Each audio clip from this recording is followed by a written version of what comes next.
King County Councilmember and former Washington State Senator, is a member of the UW Women's Center Anti-Trafficking Task Force and the statewide coordinating committee of sex trafficking. She also serves on the commercially sexually exploited children statewide coordinating committee, as well as on the new Washington State Task Force against the trafficking of persons, both created in statute by her legislation. She has worked on anti-trafficking legislation since 2002 and was a Humanities Washington speaker in 2013-14. From the historic Mercer Maids to the sexual exploitation of minors on the internet. Great, thank you for being here. Well, is this on? Yes. Thank you for having me. I would like to say, first of all, that was just the most wonderful production. Thank you. It just was captivating, just fabulous. Thank you. Thank you very much. In fact, it's hard to sit here and not cry. Thank you. So we're just going to jump right into some questions. So can you give us a quick overview of what human trafficking is? No, I cannot. Okay. That's a very complicated topic, and I started working on this formally as a legislator, passing legislation in 2002. But I've been working on this topic for several years, but I didn't know the term trafficking. And in fact, when we started bringing this out in the Washington State Legislature in 2002, people thought we meant drug trafficking. They didn't know what we were talking about. And when we started explaining it, some of my colleagues and me, people said, well, that doesn't happen here. It happens like in Africa. It happens elsewhere. And what we began to learn is that unfortunately and tragically, it not only happens in African countries and Asian countries and European countries and all over the world, including in the United States and including in Washington State and including in Seattle and including King County, and I think very likely in Issaquah as well. Human trafficking has been defined with the United Nations and in our federal law as the captivation or the exploitation of individuals for purposes of labor or sex and other purposes using force, fraud, or coercion. However, when it comes to sex trafficking and sexual exploitation of minors, there does not have to be force, fraud, or coercion because anything to deal with minors would be illegal.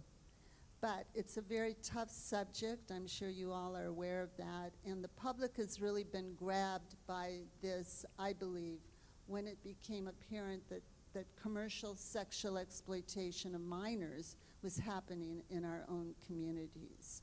When we think of labor trafficking, people tend to think of people being brought through coercion, fraud, force to the United States from other countries, which does happen.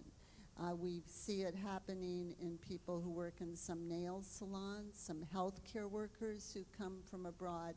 They're usually told that they're going to come and make a lot of money, they're going to be able to go to school, they can send money back to their families, and then they get trapped.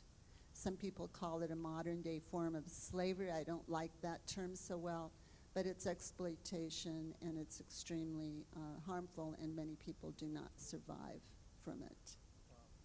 So what sort of impact has human trafficking had on our community?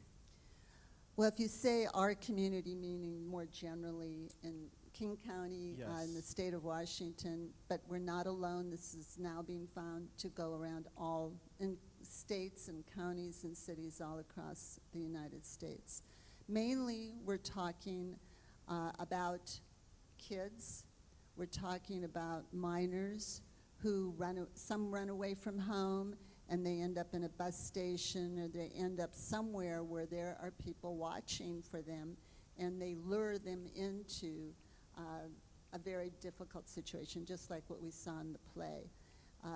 It's for commercial purposes, exploitation purposes. Young kids are victimized, they're exploited, and they think they're falling in love with someone. They think this person's being wonderful to them, and then they get totally trapped. Where we have worked on it most recently in the legislature over the last few years has been really tough, and that's when kids are sold on the internet. I don't know if you've ever heard about this, but it's really a terrible situation. And they get lured into it, and then they get sold, and then they get resold. It could be several times a day. Now, this sounds really terrible, but it is happening. I had legislation that would have made our state the first one to impose restrictions on internet companies that sell escort services. You've probably heard about these. And they do not check the age of the people who are up for, really, for sale, for escorting, which you know is something different. And so my legislation that did pass the state legislature unanimously 4 years ago would have required that photo ID, official governmental photo ID, be used when there's a transaction. When a company such as Seattle Weekly, which was very involved at that time, would have taken a sale. They would have listed somebody on the website, and they weren't doing it. That would have been required, and that was brought forward in a suit against the state of Washington that we were against freedom of the press and freedom of speech. And we were sued and went to federal court and lost, basically. And where the change really needs to take place is at the federal government. And that's what many of us are working on now. But trafficking can take other forms too. As I said, it can be labor trafficking. When we deal with trafficking that is global in nature, how it impacts the United States is when somebody is brought to our country. We're a destination country, and they may be brought from a source country in Africa and Asia, in Europe. Many have come from the former Soviet Union. And then it becomes a situation that's here and we deal with. But when we deal with domestic trafficking, it usually takes the form of sexual exploitation of our own residents, and many times where kids, especially minors, are brought across state borders. And that's where it becomes really horrible for everybody involved. Now, I'd like to tell you how we got started on this in our state. We were the first state to do anything about this situation, whether we're talking about sexual exploitation of minors or whatever form. And I need to tell you this story because it's so impactful. Have any of you gone to the King County Courthouse, downtown Seattle? That's where I work now. And in 1995, before March of that year, you could walk in and you did not go through any screening. Now you go through the X-ray screening. I'm sure you've all done it. Well, what happened in March of 1995 was that shots rang out in one of the courtrooms, right outside the courtroom. And 3 women were murdered. One of them, Susanna Blackwell, was a mail order bride, is the term we used, and I think that's really a negative term now, but that's what she was called. And she was there to seek a divorce from her husband, who she had married. She was Filipino, and she had 2 of her Filipino friends with her. She was 8 months pregnant, and there was domestic violence taking place, reportedly, and her husband brought in a gun to the courthouse and killed her, the baby, the unborn baby, and her 2 friends. And what connection is there with human trafficking, people always ask. This was 1995. But the connection is that there are these online companies that deal with what we call marriage brokering. And they get young women who are in more impoverished nations, especially in Southeast Asia, and in the former Soviet republics. So this is 1995. 3 women were killed. And in 1999, Anastasia King from Kyrgyzstan of the former Soviet Union also had come over here to marry somebody whom she met over the internet, and she was murdered by her husband. And this just really resulted in a lot of people in the communities in Seattle, especially the Filipino, but the Asian Pacific Islander communities particularly, and then others trying to figure out what was going on. We didn't know the term trafficking, but we started putting things together, such as when the container ships come from Southeast Asia. Here we're the closest port on the mainland for the United States. There were people found maimed in terrible condition. They were being smuggled in, you could say, to Washington State. And there were some found dead. So that was another piece of the puzzle. And then we started looking at, over the years, what was happening with the commercial sexual exploitation of minors. And our laws had been such that minors who were involved in prostitution were treated criminally as much as minors are. In 2007, we changed that law from patronizing a juvenile prostitute to an individual being guilty of a crime, not looking at the child as doing something wrong.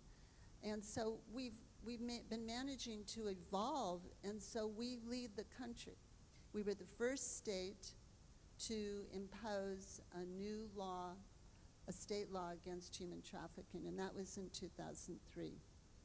We've had 36 laws since then in place, and we're recognized as the lead state in the entire country. But I'll tell you, it's heartbreaking. It is such a tough effort to be involved in. My legislation last year in the state Senate, I'm brand new to the county council, but it created or recreated the statewide task force against trafficking in persons. And what I'm working now at the county level is to create a county-wide task force against the trafficking of persons. It makes me cry to even be involved in this subject, but the wonderful thing about this production, it comes off very positively in the end, and that's what many of us are trying to do, is to find the opportunities to bring about change so people do not get trapped in this horrible situation. How can we help or get involved? I get asked that question all the time, and I think now there are so many organizations and alliances and coalitions who are working on this issue. All you have to do is go to the internet and look up, anti-human trafficking, Seattle, Washington, or King County, or wherever, and you're going to find a lot of organizations. Seattle Against Slavery is a wonderful organization. API, Asian Pacific Islanders, CHIA, is a wonderful organization. There are so many now that it's almost difficult to be able to include everybody when we're working on legislation, because there are so many. But get involved. And in fact, many of the long-standing mainstream organizations like League of Women Voters, Seroptimus, and others are working on this all the time. And volunteers are needed, but I think the biggest thing is to have awareness. So what you can do besides getting involved as a volunteer is be on the watch. I mean, you can see kids who are in jeopardy, who get angry with their family, they run away, or some have been victimized by sexual abuse in their own families. They run away, they hang out, and they're the ones who are most vulnerable. And it happens, it does happen. I had a woman testify on legislation in Olympia, and her daughter finally was found, but she was being sold on Backpage.com, which I think is the worst villain here, for 13 months before she was rescued.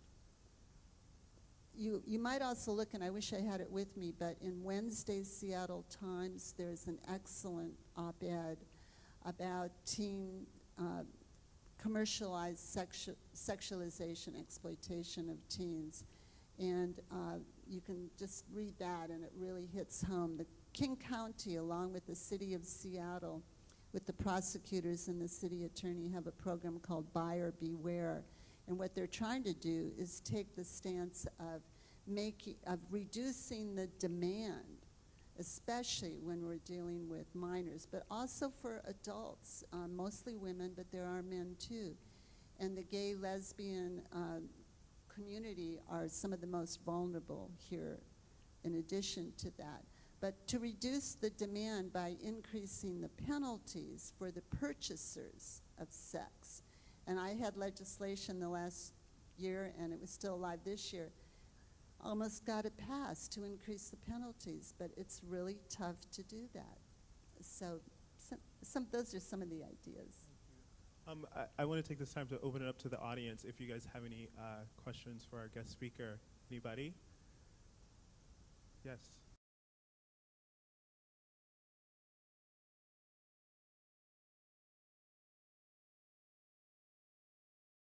Well, I would say, first of all, bring them to this play. I think that would be a really positive thing to do. But secondly, it's important that teachers and other school personnel can recognize something that may be happening with their students. So legislation that we got through about 3 years ago requires that all new teachers have training on this. So that's helpful. I mean, we're making a lot of steps. I don't know if you've gotten this list of laws that we have. I gave it here, and you may get it when you leave. But look through that and make your kids aware. I mean, this op-ed in the Seattle Times Wednesday is really eye-opening. You know, get that and give it to your kids. There are curriculum now being developed in school districts across the state and in many parts of the country to actually inform kids, age appropriate. The Committee for Children, which is based in Seattle, is very involved with that. And that's the key, the prevention. It's tough when you have to get into the intervention, aspect of it. It's better to have the kids be aware. Any other questions? Thank you. Yes.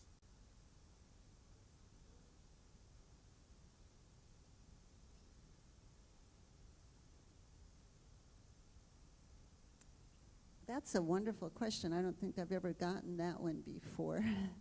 But businesses have a very important role to play. There's an organization in the state called BEST, and it works with businesses.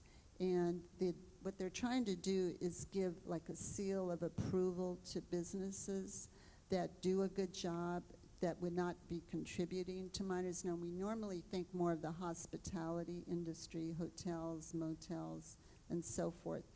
But I think that's a good suggestion, and I will pass that on. But I'll tell you, I've worked on this issue, and before that, just the sexual abuse of minors for so many decades. I hate to say that, as an academic as well. And the advertising, it's such an important aspect because it can sexualize kids at younger and younger ages. And I don't have an answer to your question, but I think it's very important, and I think that's something parents can do too. But also now the schools are getting more involved. Any other questions? Great, so you guys can watch all of our Talkback discussions at www.villagetheater.org. And also there's a packet that our council member left. So if you want to grab one on your way out, feel free. Thank you guys for staying. Yes, thank you. Thank you, thank you.